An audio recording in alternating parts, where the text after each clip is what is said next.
All right. Good evening, everyone. I would like to call to order the Board of Library Trustees regular board meeting for this Tuesday, June 17th, 2025. May I have a roll call, please? Trustee Brown? Here. Trustee Fallon? Here. Trustee Kelly is absent. Trustee Navini? Here. Trustee Meadow is currently absent. Trustee Watts? Here. President Samar? Here. If we could stand for the pledge of allegiance. I pledge allegiance to the flag of the United States of America and to the republic for which it stands, one nation, under God, indivisible, with liberty and justice for all. Thank you.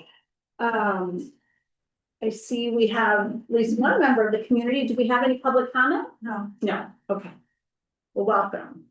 Do we have liaison reports? Both the Friends and Foundation are on summer hiatus, so I don't have reports from them, but I will just mention that the foundation held their annual scholarship event yesterday at the Maker Place. They awarded 4 scholarships to students, one for HVAC, one for welding, one for public safety, and one for plumbing and pipe fitting. So it was a great event, and kudos to the foundation for giving back to the community the way they do with the scholarship. Yeah, well, and this year there was a, I was at the event, as was Trustee Gala, Trustee Burrell, and Trustee McClaney. And I noticed that there's another named scholarship. So there's the Jeff Maroney Scholarship, and now there's a Hartnett Scholarship, which is terrific. In addition to the foundation. So they're really getting the word out there. There was the vice president for like learning, or I'm not sure what his title is, from District 214 and someone from District 25. And it was really well attended. I think their families were really happy. It's super impressive. In addition to the $2,500 that each scholar earns for their continuing ed, they present them with like a tool of their trade. The young man who's going to be a welder got this really cool welding mask, hat, whatever you call it. He was really excited. So that's a nice touch, I think. All right. How about Friends? Nothing from the Friends. Okay. All right, so moving down the agenda, we have approval of the minutes from the regular board meeting, which was May 20th. May I have a motion? I'll make a motion to approve the meeting, or the minutes from the meeting of the regular board meeting on May 20th, 2020. Second. All in favor? Aye. All right, and next we have, I need a motion to approve the Board of Library Trustees Committee of the Whole meeting, which was held on 2nd, 2025. So Second? Second. All right, all in favor? I Aye. Wonderful. All right, and the financial report. Okay. Real estate tax revenue totaled $84,756.77 for the month of May. The library received personal property replacement taxes in the amount of $34,998.92 this month. Year to date, we've received 51% of our tax revenue. This is a little low for this time of year, as the first installment of tax bills is billed at 55% of households' prior year property taxes. The village is seeing a similar trend on their end, and we're working with them to ensure they are continually reviewing the loss and costs factor applied when extending tax bills to residents. So far, neither the library nor the village have asked department heads to change anything for 2025 budget spending to offset this, but this is a budget component we'll be monitoring closely and planning for both in the short term and long term during budget season. Copier print revenue totaled $4,202.52. Our meeting room fees were $450. Lost item charges totaled $1,108.60. May interest income was $22,921.39. Donations totaled $140.59. Other income was $603.69. Revenue collected for vehicle stickers totaled $392.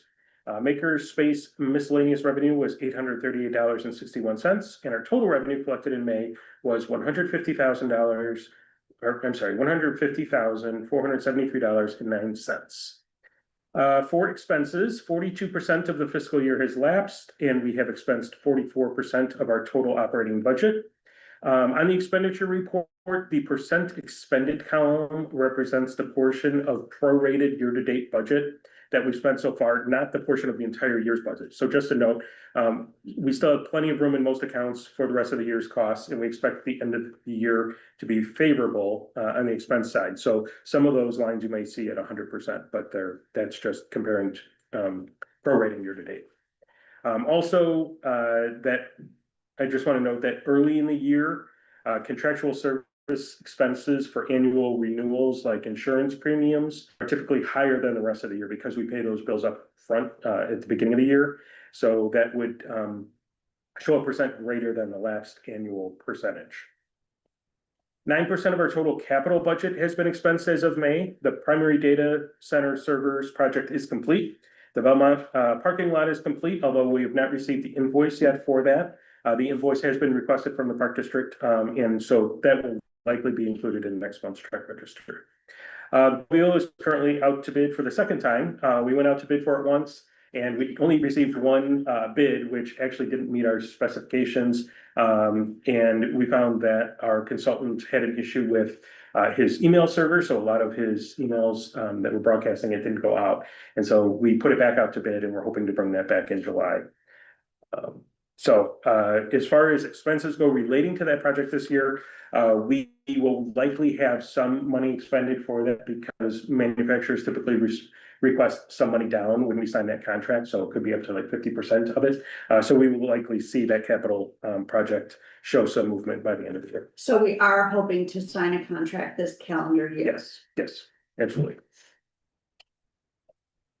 And that's everything I have for the expense or the financial report. Anybody have any questions? I just, kind of want to reiterate, I wonder, it concerns me that we're not getting as much tax money as we should. And we didn't last year, and so I'm just wondering if the village or if there would be any conversations on moving that lost revenue percentage from 2% to 3%, or even like 2.5%. I don't know, I mean, how many years in a row do we go with not receiving the tax revenue that residents should be paying before we? We did bump it to 2% Right. fairly recently, a couple of years ago. Yeah. But every time you increase that, it does put a burden on everyone Right. else. And so we don't want to make, like a reaction. I think they want to see a little bit more history there. Tracy, I That's don't my know. understanding. I think we talked to Melissa Gallagher, the director of finance at the village, to confirm their process. I know they're always looking at it, but they're my how frequently they would be willing to change it and get out of the office. So I just don't have that. I mean, I know Cook County, communities in Cook County can go up to 5%. I certainly am not, saying anything like that. It's just, it's interesting that we're not getting the revenue. Right. That we're expecting. That's our biggest chunk, obviously, and our expenses don't go down. We have staff and healthcare and all that stuff. So anyway, just something to keep an eye on. Yep, and we're in communication with them. Okay. All right, thank you. How about I had the American Express. Oh, yes. I have that in the check register. Yeah. Okay. Would you like me to move forward with that one? Yeah, go ahead. All right, so for the check register, I had a few questions that I'll go through now. So on page 2, check 104219 to AHML, which is an American Express charge. There were a couple of different for American Express. One of them is $1,002.90, and that's a total due for two components, $768.90 and $234. So in August of 2024, we had an issue with one of our cards. There were some fraudulent charges on it. Staff identified it very quickly and filed a police report, and we disputed the charges with American Express. American Express refunded some of the charges immediately, but our case remains open with them. For the remaining charges, it's been kind of an ongoing thing with them, and we've kind of gone back and forth. They are still looking at it, and we hope we look to get that money returned to us and get that off our bill. So that is in process.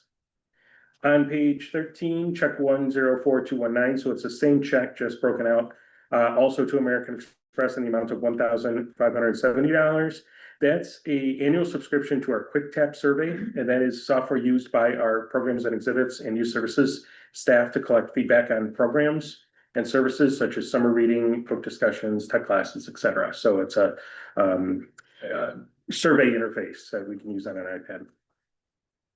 On page 17, check 104262 to Granger for the amount of $1,410. This is for the replacement of a basic water fountain in our drive-up area, downstairs. That is a new one that includes a bottle filler. The one that was there was original to the building. On page 50, check 104292 to Midwest Tape in the amount of $27,096.24. The large line item for AV materials is from Hoopla for May e-audio items. The other AV items that are for ebooks, processing services, and physical collection items. We use Midwest Tape for most of our AV, and they process the items as well, ensuring the collection looks consistent and how the artwork is covered up by labels. And on page 50 and 51, check 104303 to OCLC, which is Online Computer Library Center. That is in the amount of $34,857.11. That is for cloud library ebooks and e-audiovisual items for May. That was all the questions I had on checks. Did you guys have any other questions?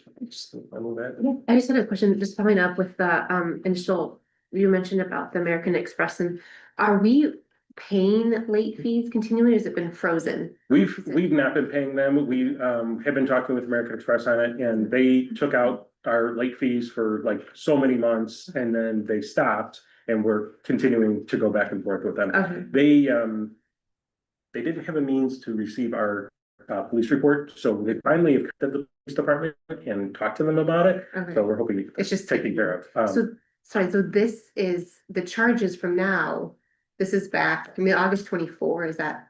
So what are these exact charges like for? They were charges that were made by someone else who had gotten a Okay. hold of our card. It's just showing up. It's been sitting on our Okay. account. We haven't paid them. Okay, thank you. Any other question? Oh, no questions then. I move approval of the accounts payable check register for the Arlington Heights Memorial Library for May 31st, 2025 in the amount of $1,621,905.22. Seconded. May I have a roll call, please? Trustee Burrell, Yes. trustee Ella, Yes.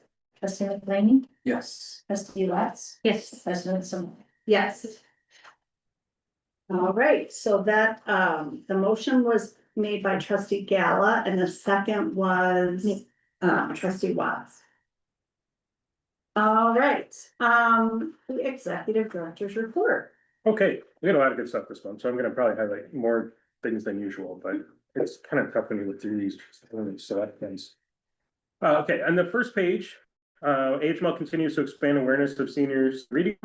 So in partnership with the Arlington Heights Senior Center agencies, the library's Senior and Accessible Services team hosted a health and wellness event for older adults and their families with over 130 participants.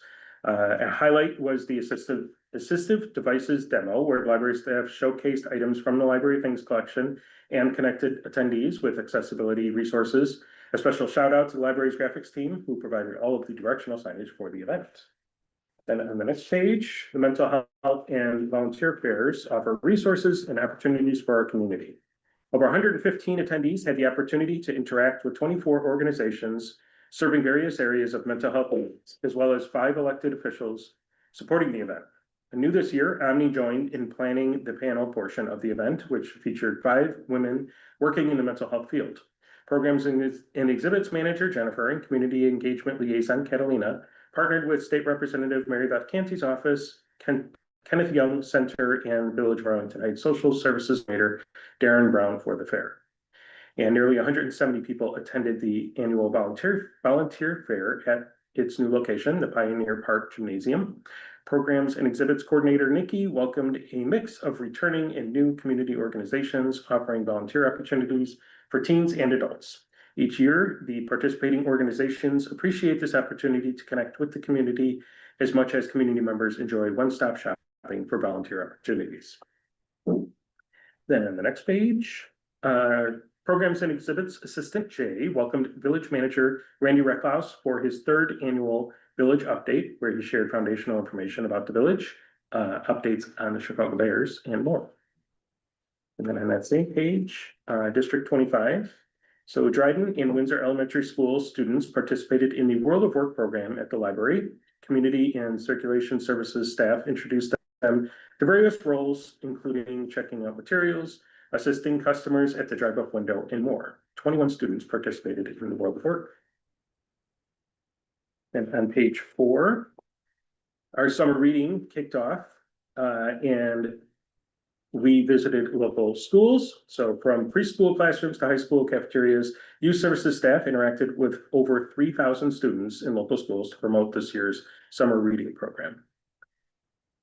And then the same page at the bottom there, English is a Secretary Brian was featured on the front page of the Daily Herald for his discovery of 9 Arlington Heights soldiers who died in the Civil War, but who were not memorialized in Arlington Heights War Memorial. Those soldiers were also mentioned at the Memorial Day ceremony by Greg Pettibon. Then on the next page, I can't not mention the baby prom. So, over 160 babies, toddlers, and caregivers attended the library's first prom. The library's youngest customers danced underneath the disco ball with rattles and rainbow streamers as a curated playlist kept the music flowing. Toys, books, and crayons were on hand for any wallflowers who needed a dancing break. Finally, a professional photographer snapped prom photos for families. At the bottom of that page, the Summon Research Assistant was added to the library website. So Summon is the library's largest single article search tool and is the resource behind the quick search for articles in more box at the top of the library's database webpage. Customers now have access to the Summon Research Assistant, which allows them to ask natural language questions and receive artificial intelligence generated summaries, along with links to supporting articles. So special thanks to our electronic resources librarian Bill for working on this added feature on the library website. So that kind of marks our first real foray into artificial intelligence for public use. And Have you promoted that specifically on social media? I don't know if there's plans to push it. That's really interesting, I think, because there's so much out there now. And this is a really nice way for people to at least start, or you read something but you forget where, or I don't know. Yeah. And the library is such a trusted place. Yep. So I think that's an added bonus. Yeah, and artificial intelligence is so good at summarizing Yeah. articles or reports. So this is a great use of it, and it's looking at our databases. So it's factual information and it references those so you can back You it up know with where. actual information. Got it. Yeah, that's really important. Okay, then on page 6, I just want to point out, as part of the library's continued focus on accessibility and inclusion, the library now offers a powered, height adjustable, universal changing table for children and adults located in the new accessible all gender restroom on the 2nd floor. Then our genealogy and local history librarian, Eddie, presented a successful program on the history of the library as part of the ongoing Arlington Heights Landmark Series.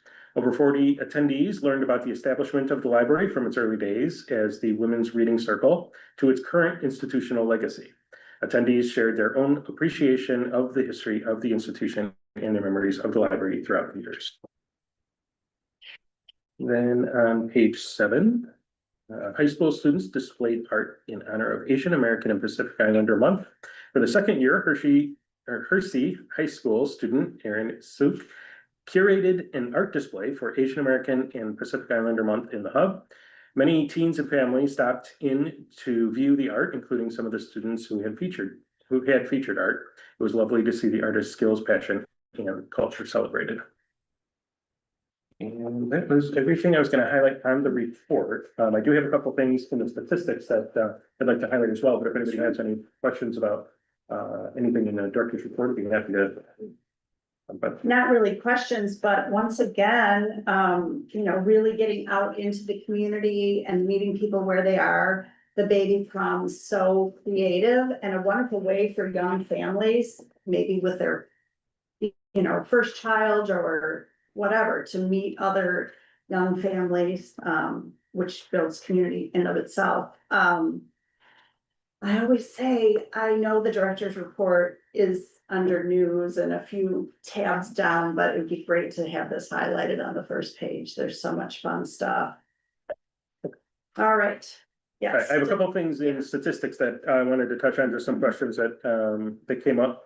Under circulation on the first page of the stats dashboard, there was a question about downloadable versus audiovisual materials. So downloadables are the streaming virtual products, and audiovisual are the physical products that we have on our shelves. We do see a decrease in the audiovisual usage and an increase in the downloadable usage. Those are likely, there's likely a correlation there as people are moving away from the physical and going to the downloadables. Also, we're just seeing that in general outside of library usage. CD players are no longer included really in cars. More people are moving to streaming services at home, so there's less of a reliance on Blu-ray, DVD, stuff like that. So I think there's a kind of a combination there of our downloadable usage going up as well as just general physical media usage going down. On page 2, the supplementary programs and activities, you see a decrease of 39% as opposed to last year. There's a couple factors here. The supplemental programs include, passive programming. That changes from year to year on things that we do, so that does play into it.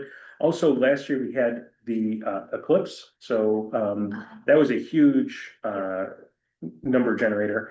Also, we've not entered the art show into these numbers yet, or the art display, so that will definitely bump those numbers up once we get those in there. So while the numbers do look like they're much lower, in actuality, they're probably pretty darn close. You can make them second eclipse. I know, right? Yeah, we try, no luck, so. One other thing I wanted to ask, or, maybe recommend, I hope that we're videoing and posting on our YouTube page as many of these things as possible, like Randy's State of the Village. I think would be a wonderful thing on the website. Even the mental health fair, I was there in person, but the panel discussion was really interesting. And I know that, we spent money to upgrade the AV capabilities in the Hendrickson room, so I hope that we can use it as much as possible. Yeah, we are streaming and recording more. Yeah, good. Yeah. Okay, and then on page 3, I had one more. The Maker Place visits down 12% as opposed to last year. One of the biggest contributing factors to this is we've moved our kids program, most of our kids programs from the Maker Place over to the main library. It's just a kind of a better environment for certain age groups. And we have a lot of those same tools here, or we've purchased some of those same tools because the interest is growing so much. So if there is obviously, reasons to have them over there, we'll have them over there, but some of those have moved over here, which is contributing to that number. So those were all the questions I had, and everything I wanted to touch on. Anybody else have any questions about anything? No. All right, thank you. Always a lot going on. All right, our emerging adults. So Nikki Camp will be presenting on programs for 20s and 30s. It's set up here. All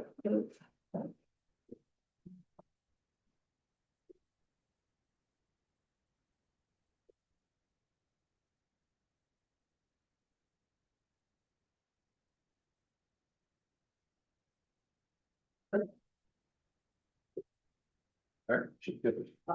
Hi everyone, I'm Nikki Camp, I'm the program and exhibits coordinator, and tonight I'm gonna tell you a little bit about the 20s and 30s programming that we've been doing. We recently it's not as fast as I am. Oh, okay.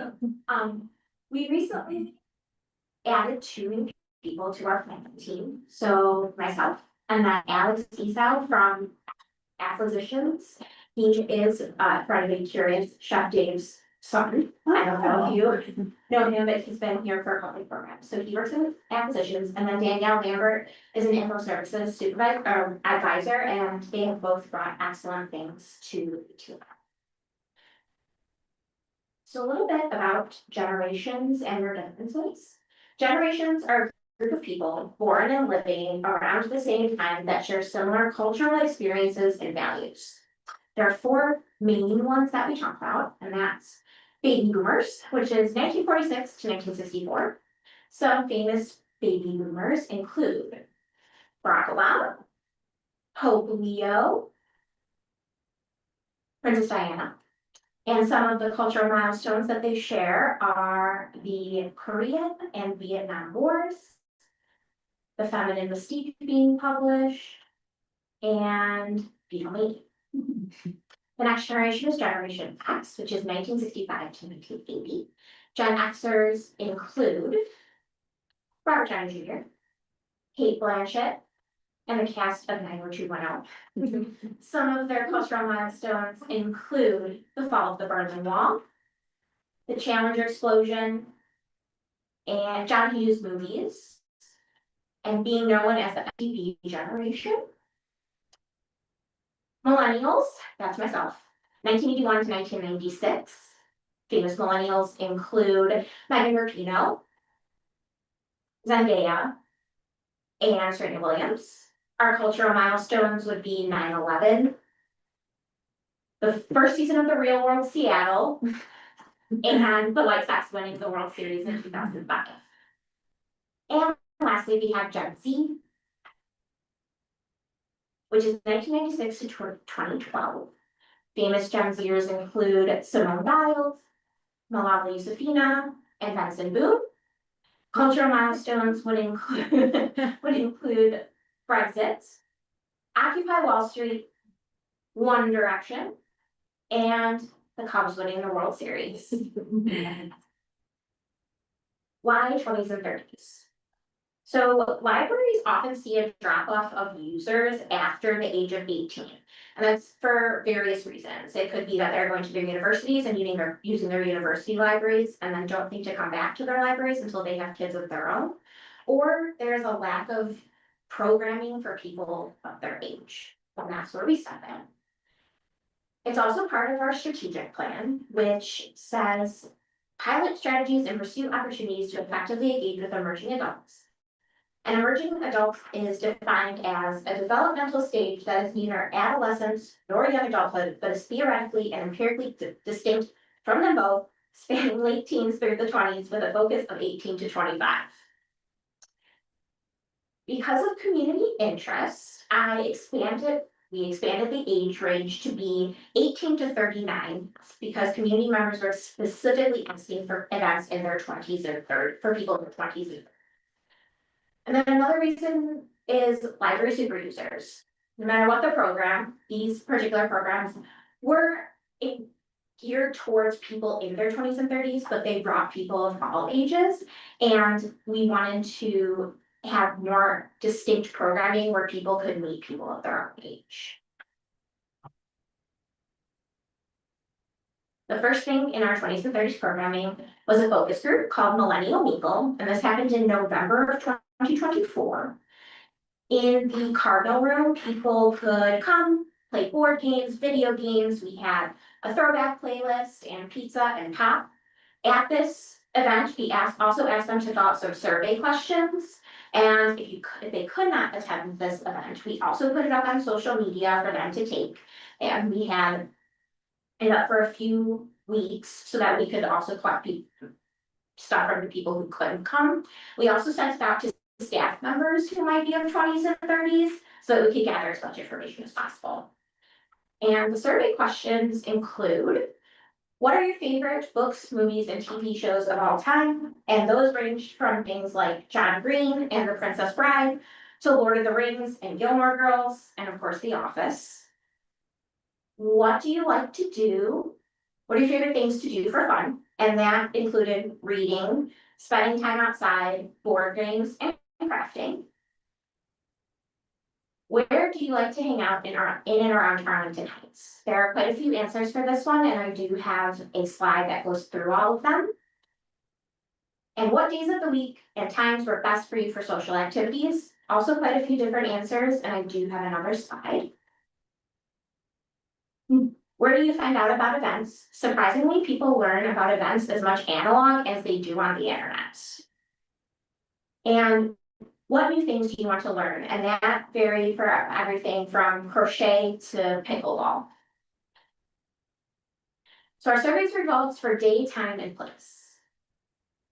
So our weekday breakdown, we see that people would prefer, if it were to happen on weekday, Wednesdays and Thursdays, and then after 5 or 6 in the evening.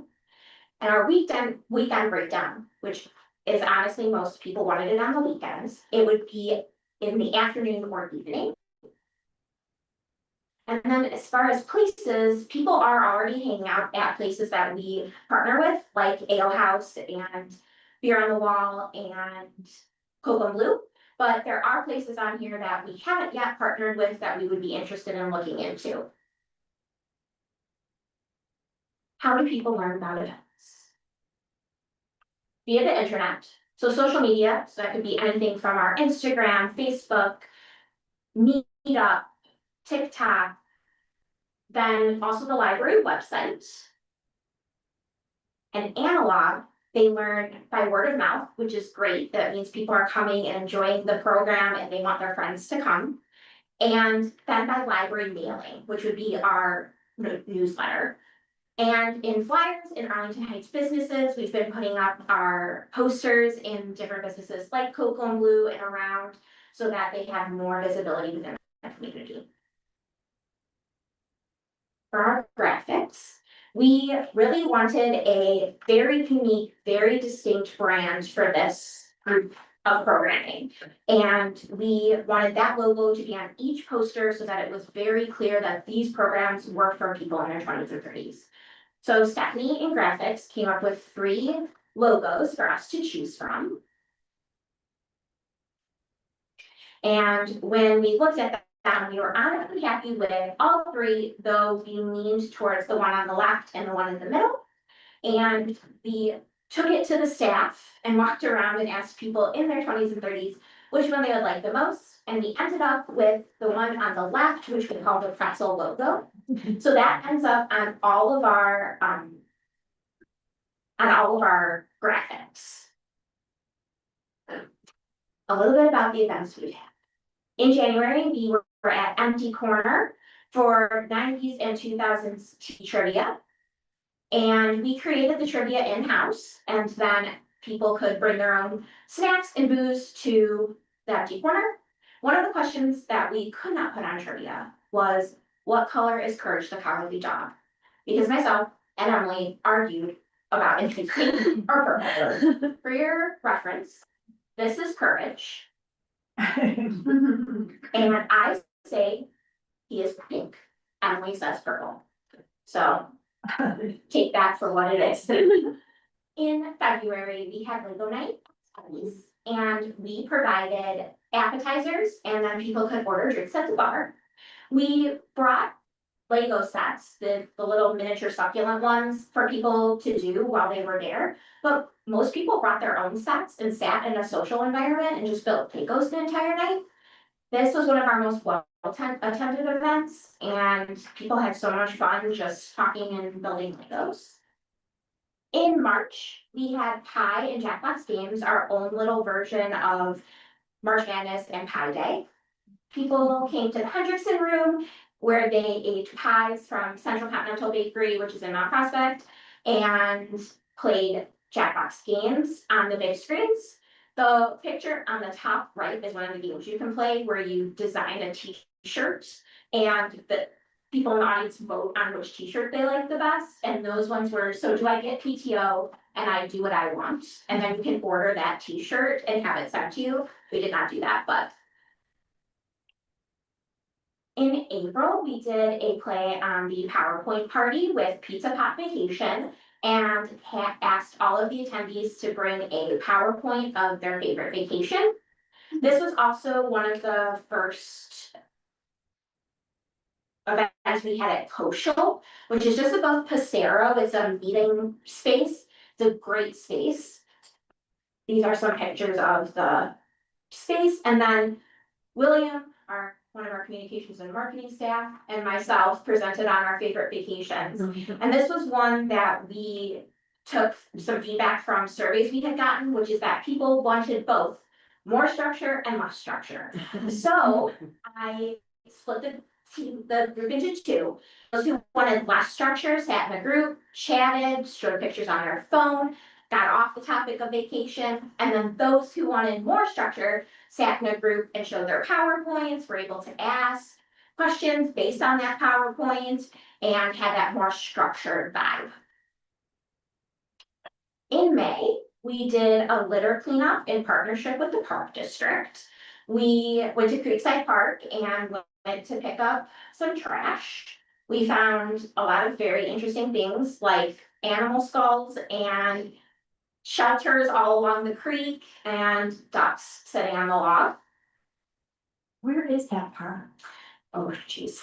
Is it north? North, yeah, far north. It's just past Buffalo Grove High School. Okay. Okay, so for upcoming events, we have this Friday, Bolorama at Beverly Lanes. This poster is one of my favorites that Stephanie did, and the program is already full, so we are excited for that. And then we have in July, a picnic at the dog park at Canine Commons in partnership with the Arlington Heights Police Department. Hopefully attendees will bring their dog, have some brunch, mix, mingle. In August, we're testing our first month with 2 programs. So we'll have creative copies with Nikki Zimmerman in the Maker Place Kitchen, where she's teaching them to make lavender and matcha flavored coffee. And then we'll also have a happy hour at Beer on the Wall. Pickleball in partnership with Arlington Heights Park District at the Arc. This is something that we have offered for a group of all ages, and at that vacation program, people said, we really want pickleball, we really want pickleball. So we're gonna do it for just our 20s and 30s. In October, we're going to do a ghost hunt at the Arlington Heights Historical Museum to see if any of our county ancestors are with us over there, maybe still doing some shop. In November, we're gonna do a paint and sip at the Empty Corner again. People will be able to bring their own alcohol, and we'll bring an outside presenter to have some fun, do a cute painting. And in December, we're going to do a favorite things movie snacks. So attendees will bring their favorite movie snacks, and we're gonna show a cozy movie in the Cardinal Room as a year-end fun activity. So what's next for 20s and 30s? We are hoping to expand to more than 1 program a month. This first year, we just wanted to set up a very distinct audience and have them be able to come someplace, and didn't want it to be too split up into programming. So now that we've grown that group, we'll be able to do more than 1 program a month.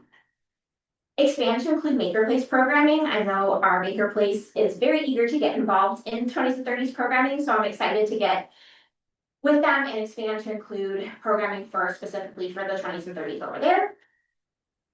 We are going to do a quarterly newsletter, which will address some of the services that the library offers. So that would be databases, or some of our librarians who focus on specific things, as well as any office hours they can attain with anybody on staff.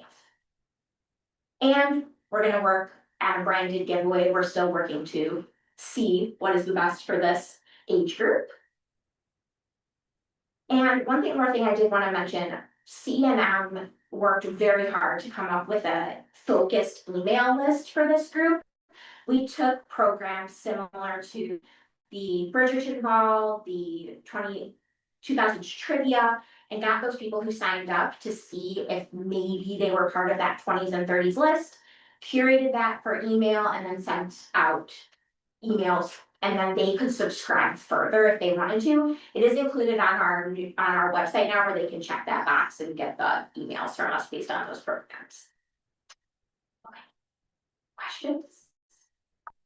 I just want to say, thought it was really cool. I mean, when my husband and I first moved to Arlington Heights, because we're imports, right? We've been here a while now, but we were, in this age group, and it was just really hard to meet people. And I had kids and I made my friends make us friends, which was very efficient. But when I was young and starting off, it was hard to know where to go and get out of the house and meet new people. And all of these programs are things I would have absolutely loved when I first came to Arlington Heights. So I think it's a really neat way to serve that demographic. So well done. Thank you. And on Facebook, I see a lot of we're new here, we don't have, and it's really great to see comments from people who are like, the library does these 20s and 30s programs.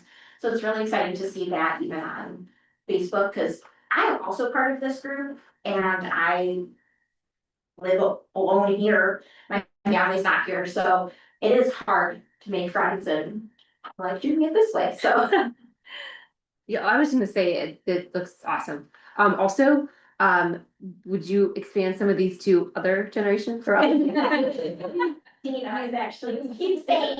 Technically a millennial, but like. That's the thing about generations is you're technically a Yeah, millennial, but, yeah, so adults is a huge age group. Yeah. So some of these things we have offered to Yeah, adults in general, but there are ideas that we definitely know would be huge Yeah. with the other generations that we could absolutely expand to offer in the future. yeah. No, you did a great job, as always.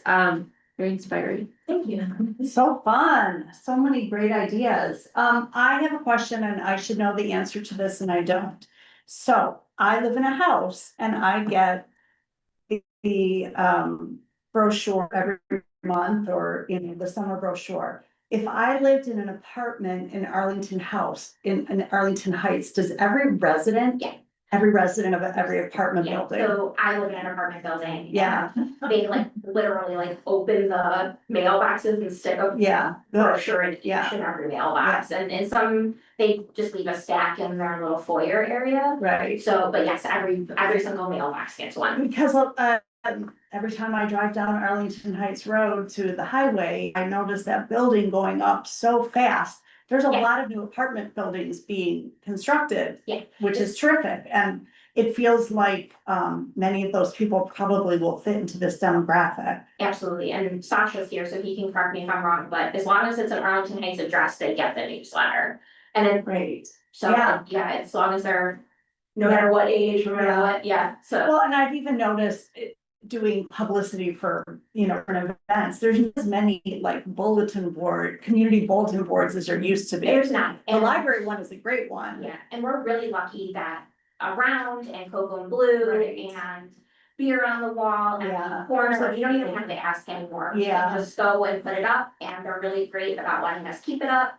And then somebody on staff visits one of those places every day, so after the program's over, we're really good about taking them down and then replacing with the next one. Right. So we're really lucky to have those community partners that have those boards, because you're absolutely right, they are few and far between now, because everything's on the internet, so, yeah. The one other place that I might recommend, again, running different events in town. And I don't know if this is appropriate or not, but there are a bunch of churches in town, and a lot of times in vestibules of churches, they have bulletin boards and, they're not gonna.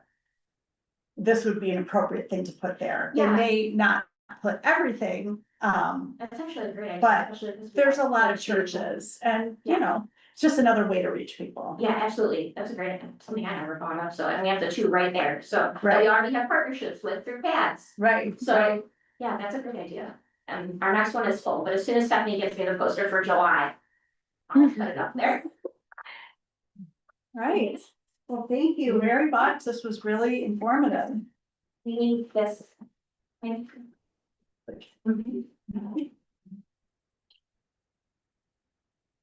All right, moving on to old business, the adoption of the 2026 budget targets. All right, I would invite Tracy and Sarah to join us. Finance manager. And if I may, I would love to introduce. Yes, So our guest tonight is Tazo Sandrasi. He's a rising senior at Buffalo Grove High School, and he is one of our our 6 interns at the library this summer, through 2014. Plus we have an apprentice, as you know, and he's the one who's helping out my team in finance. So has already been like a big help with, kicking off some of these budget things internally, like the internal steps that we do with the management team. He helped with the check register that you see in your packets. He helped with, the dashboards, the staff's dashboard, even some of the talking points. So just wanted to welcome him, and it's a really nice partnership that we have. Welcome.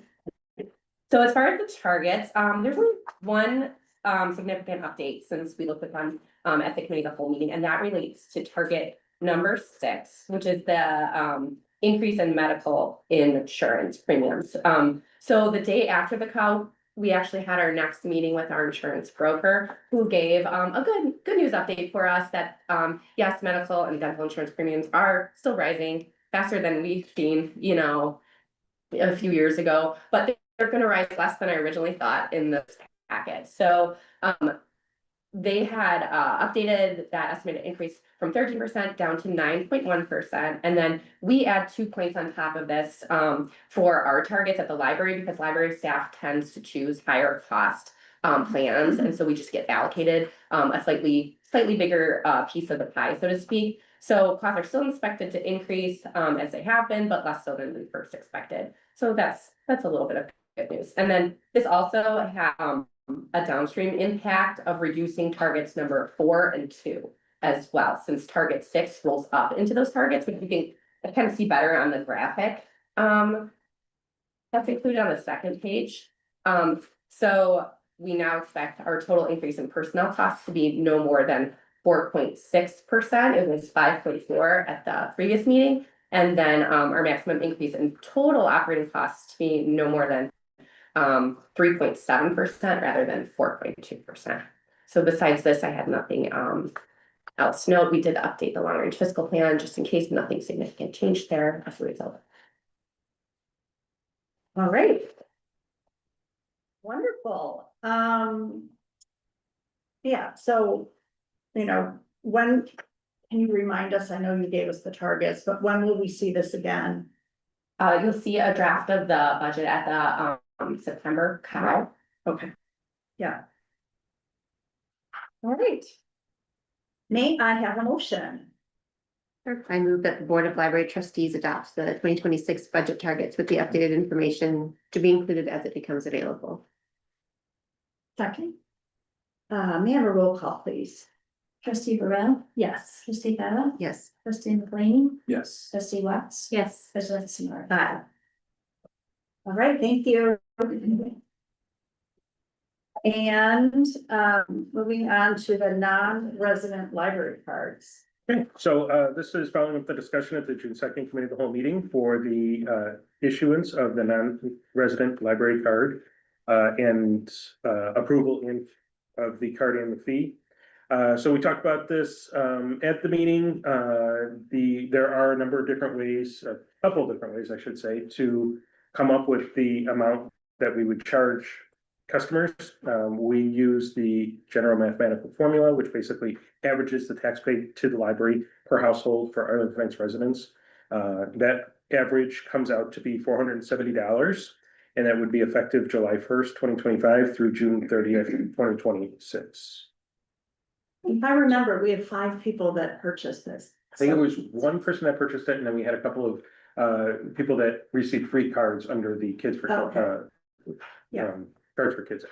And for any household that does purchase this, like, do they receive, I don't know, something in the mail or a phone call to offer the opportunity to renew it, or do they find that out when they come to the library and realize their card? That's for 1 year, right? I don't, yeah, it's for a year. I don't know that they get a mailing for it. Yeah, I'm not sure. But I'm saying no, and I'm gonna go with that. yeah, Yeah, so when they buy it once, though, that's just for 1 year, right. right? Exactly. So maybe when they go to check out something a year later, they'll be told your card has expired. Exactly, yeah, I would be one at that point. Okay. All right, does anyone else have questions? No? May I have a motion? I'll move that the Board of Library Trustees affirms its continued commitment to offering a non-resident library card option under Public Act 93 20166 and sets the annual fee for the card using the general mathematical formula method at $470 effective July 1st, 2025 through June 30th, 2026. Second. May I have a roll call, please? Trustee Burrell, Yes. trustee Gala, Yes. trustee McLeany, Yes. trustee Watts, Yes. president Smith. Aye. And to anyone watching, I always say, use your library. It would cost you $470 if you had to buy it, so please use it. It is nice it decreased this year. There. Slightly, but still. All right, other, Yeah, a couple of things in other that I want to mention, just that the date has been set for the Arlington Heights Park District Board of Commissioners joint meeting that we meet with the Park District Board of Commissioners every year. That is set for Saturday, October 25th at 8:30 a.m. So put that on your calendars. I think it's probably already on there. Yes. And then we wanted to make sure that you were aware of the village budget hearing on for the library budget, and that is Monday, November 10th at 7 p.m. That is the time slot that we are assigned at this point. Potential for it to change, but doubtful. So just wanted to make you aware of that. So that is when we will present our budget to the village. Once it's all complete and approved by you guys. wonderful. Anyone other as well. Yeah, As you know, we put on these board reports for you, and we hope that you really need them and get a lot out of them. We're already planning, I know it's only June, but we're already planning the end of this year and for next year. It takes a while to get things moving and prepare for you. If you have any suggestions or things that you are like burning with desire to learn about, please send your comments and questions my way so we can figure out what topics, especially with our new board members, what you're interested in learning about. We're happy to provide some, the appropriate, presentations for you. So we're still looking and need some inspiration, quite frankly. nice. That's a good idea. All right, I have a couple others. One, I'm just curious, is anyone marching in the parade? 4th of July? Yes. Okay, good. And one of the reasons I ask is because we have a cow scheduled for Monday, July 7th. And then the next week on Tuesday, 8 days later, we have a regular board meeting.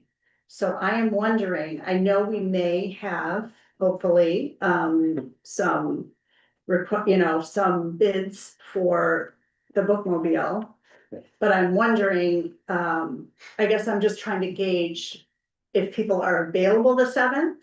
Or if maybe we could just have one board meeting and we could get the information about the bids ahead of time. I just hate, it's a week later. I know a lot of staff is very involved in the July 4th Yeah. parade, as many people at this table. Yeah, if the board feels comfortable with seeing those results at the board meeting and approving that night, I think that would be. Well, if you get them in the 2nd and make a recommendation, you gives you a few days to make a recommendation.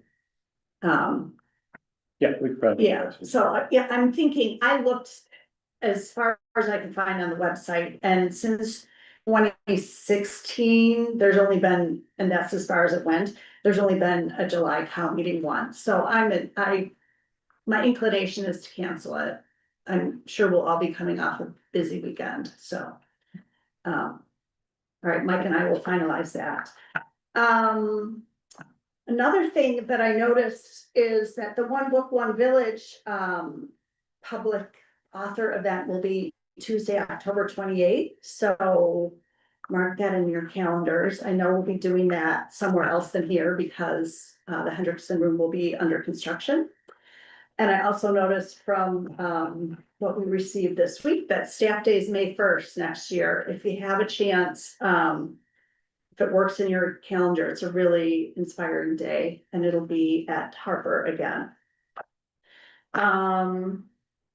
And then my last thing that I wanted to mention is our executive director, Mike Driscoll, will celebrate his 20th year at the library on Friday, the 20th.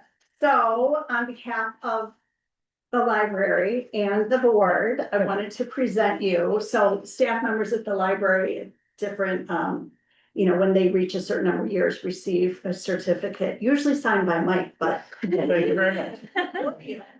So congratulations, 20 years in one spot is a long time. Yes, it is. We are lucky to have you and what a milestone. So congratulations. Thank you very much. Thank you very much. And then, honored to be part of Arlington Heights Library for 20 years. I can't believe it's been 20 years already. Right. So, yeah, it's gone by Lots of just in a different flash. ways. Yeah, That's amazing. so thank you very much. You're welcome. All right, anyone else have any others? No, all right, I move that we adjourn this meeting at 7:55. Second, Second. second, so moved.